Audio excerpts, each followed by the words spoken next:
Assalamualaikum warahmatullahi wabarakatuh. Perkenalkan, nama saya Muhammad Aldi, asal Mamuju Tengah, NIM A0324017. Saya akan menjelaskan tentang penyuluhan. Baik saja, langsung menjelaskan.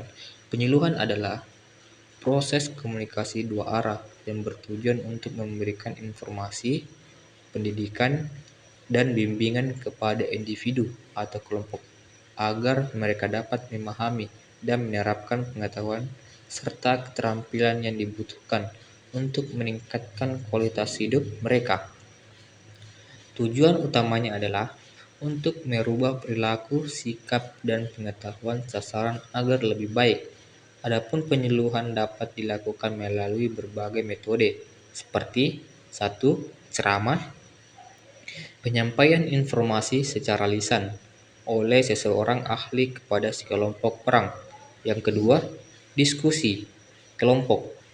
Diskusi interaktif antara penyuluhan dan peserta untuk membahas suatu isu tertentu. Ketiga, demonstrasi. Menunjukkan secara langsung cara melakukan suatu kegiatan atau teknik tertentu. Yang keempat, media massa.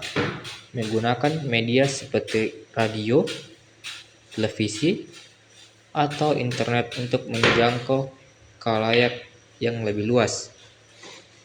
Kelima, bahan tertulis. Memberikan informasi melalui buku, pamflet, atau brosur. Keenam, pameran. Menampilkan berbagai informasi dan produk melalui pameran. Ketujuh, studi kasus. Mempelajari kasus-kasus nyata untuk memahami suatu permasalahan dan solusinya. Ke-8, simulasi dan role playing. Melakukan simulasi atau peran untuk mempraktikkan keterampilan tertentu.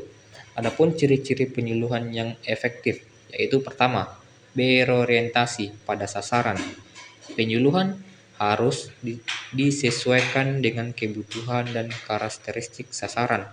Yang kedua, interaktif, memungkinkan terjadinya interaksi dua arah antara penyuluh dan sasaran. Yang ketiga, partisipatif, melibatkan sasaran secara aktif dalam proses penyuluhan. Yang keempat, berkelanjutan.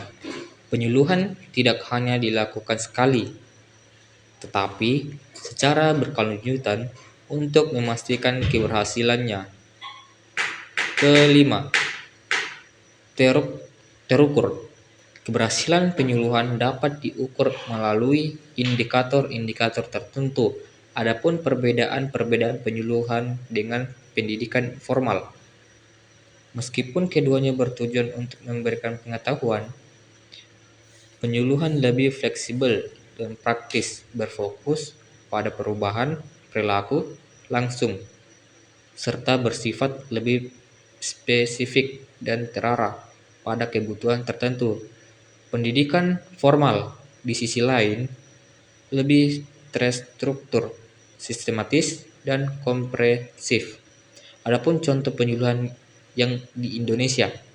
Di Indonesia, penyuluhan banyak dilakukan dalam berbagai bidang, seperti pertanian, kesehatan, keluarga berencana, dan pengembangan masyarakat.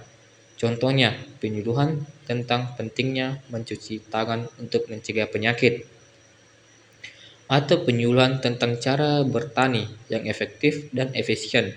Di Sulawesi Selatan, khususnya penyuluhan pertanian seringkali difokuskan pada peningkatan produktivitas komoditas unggalan daerah seperti padi, jagung, dan kakao. Baik, itulah tadi penjelasan tentang penyuluhan. Baik, sekarang saya akan menjelaskan tentang inovasi. Inovasi adalah proses mengembangkan sesuatu yang baru atau memperbaiki sesuatu yang sudah ada untuk menghasilkan nilai tambah. Ini bisa berupa produk, jasa, proses, atau model bisnis yang unik dan bermanfaat. Inovasi tidak selalu berarti menciptakan sesuatu yang benar-benar baru dari nol, tapi juga bisa merupakan peningkatan modifikasi atau kombinasi dari hal-hal yang sudah ada. Tujuan utama inovasi adalah untuk memperbaiki efisiensi, meningkatkan kualitas, menciptakan solusi baru terhadap masalah, memenuhi kebutuhan yang belum terpenuhi. Adapun inovasi dapat dikategorikan menjadi beberapa jenis antara lain.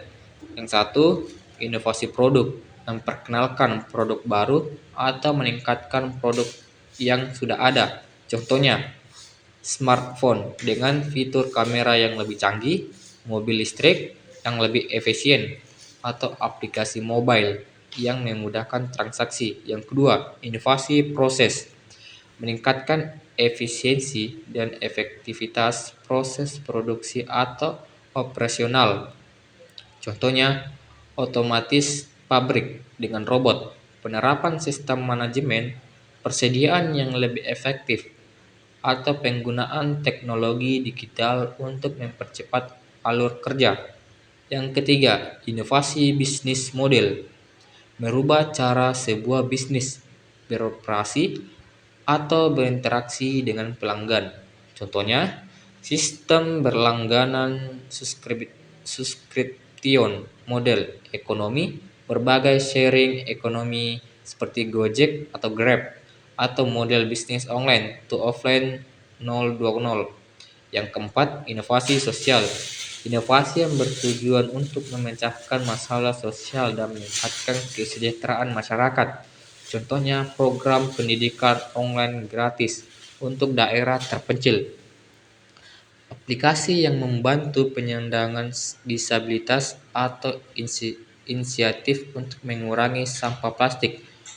Adapun contoh inovasi dalam berbagai bidang, yaitu pertama, teknologi, penemuan internet, pengembangan kecerdasan buatan AI, teknologi genetik. Yang kedua, medis, penemuan vaksin, mengembangkan obat-obatan baru, teknik operasi minimal invasif. Yang ketiga, pertanian, mengembangkan varietas tanaman unggul, teknik pertanian berkelanjutan, penggunaan teknologi pertanian presisi. Yang keempat, industri, pengembangan material baru, otomatisasi produksi, desain produk yang lebih ergonomis. Adapun ciri-ciri inovasi yang sukses, memecahkan masalah, menawarkan solusi yang efektif terhadap masalah yang ada. Yang kedua, bernilai, memberikan nilai tambah bagi pengguna atau pelanggan. Yang ketiga, dapat diimplementasikan, mudah untuk diimplementasikan dan diadopsi. Yang keempat, berkelanjutan, dapat dipertahankan dan dikembangkan dalam jangka panjang. Yang kelima, beradaptasi, dapat beradaptasi dengan perubahan lingkungan dan kebutuhan pasar. Adapun contoh-contoh inovasi di Indonesia. Indonesia juga memiliki banyak contoh inovasi, misalnya aplikasi pembayaran digital seperti OVO dan GoPay, platform e-commerce seperti Tokopedia dan Shopee, serta berbagai inovasi di bidang pertanian dan teknologi tepat digunakan di daerah pedesaan. Intinya, inovasi adalah kunci kemajuan dan perkembangan. Dengan terus-menerus kita dapat menciptakan solusi baru, meningkatkan kualitas hidup. Itulah penjelasan dari saya. Jika ada salah kata, mohon dimaafkan. Sekian, terima kasih.